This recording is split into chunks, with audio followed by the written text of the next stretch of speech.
Welcome to The Explainer. Today, we're putting on our scholarly detective hats and jumping right into a pretty fascinating investigation.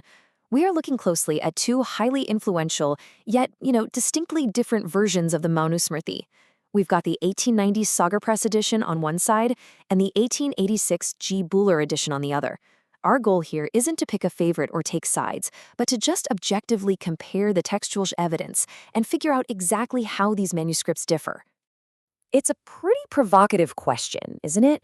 Like, can two versions of the exact same ancient text actually tell entirely different stories? Well, as we look at the evidence today, we're going to explore how a traditional received manuscript tradition differs fundamentally from a Western critical academic construction. They're both studying the exact same roots, right? But as you'll see, they yield some surprisingly different branches. Okay, let's dive right into this. The 1890 Sagar Press edition really represents the traditional Indian scholarly approach. It's deeply grounded in the famous commentary of Kuluka Bhatta, known as the Manvarta Muktavali, and it actually includes Pandit Harivansh Sharma's Hindi commentary.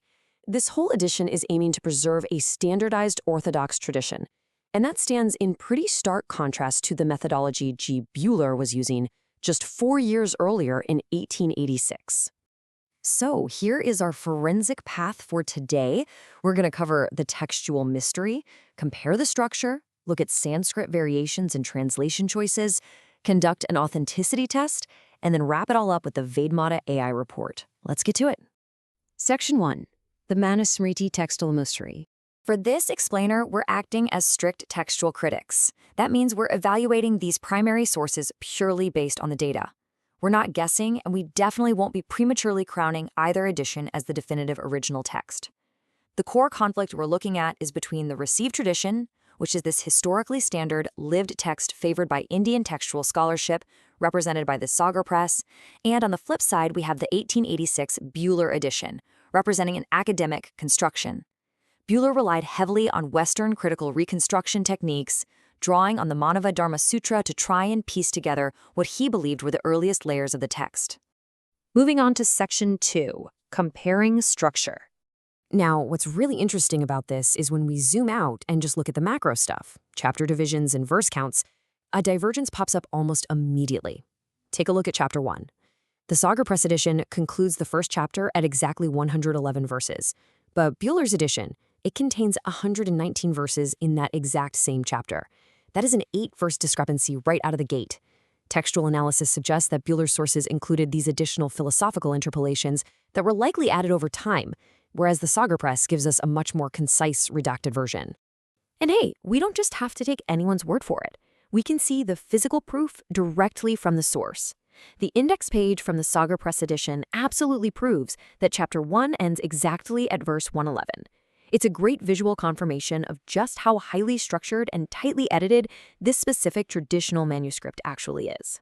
All right, Section 3, Sanskrit variations. Let's get down to the micro level.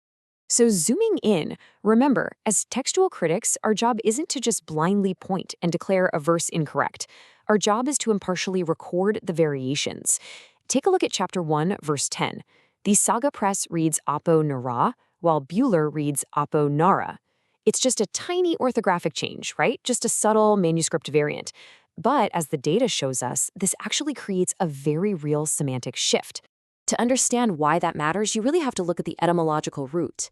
In verse 1.10, that minor spelling shift from Nara with a long A to Nara with a short A, it actually alters the root provided for the word Narayana.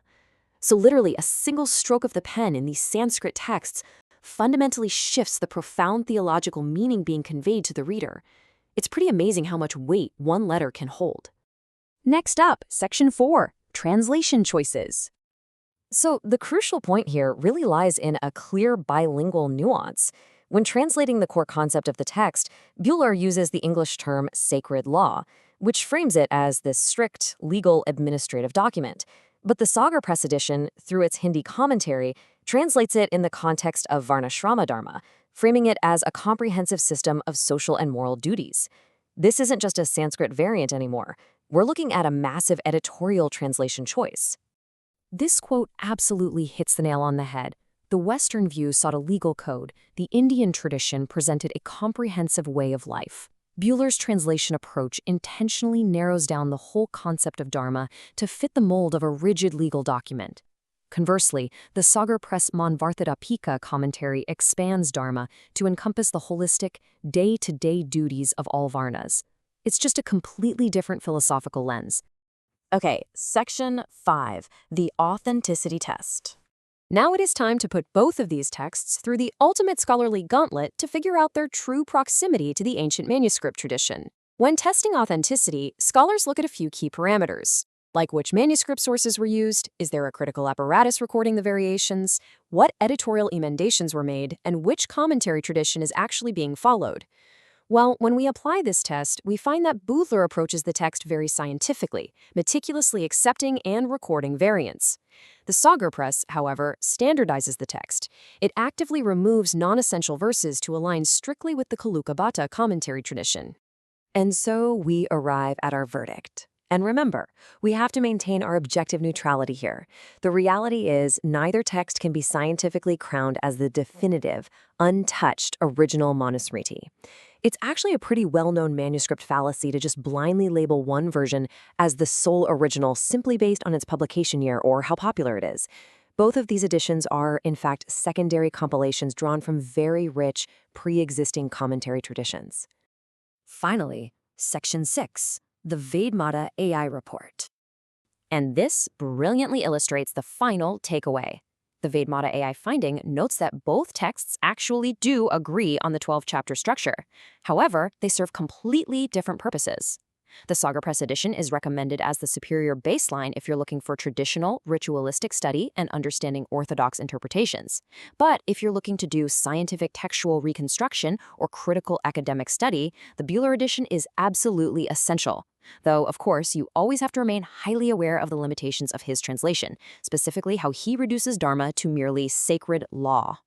On behalf of the Vedmata AI family, if you found our presentation informative, please share our video as widely as possible so that the authentic knowledge of Indian Vedic texts can reach the masses.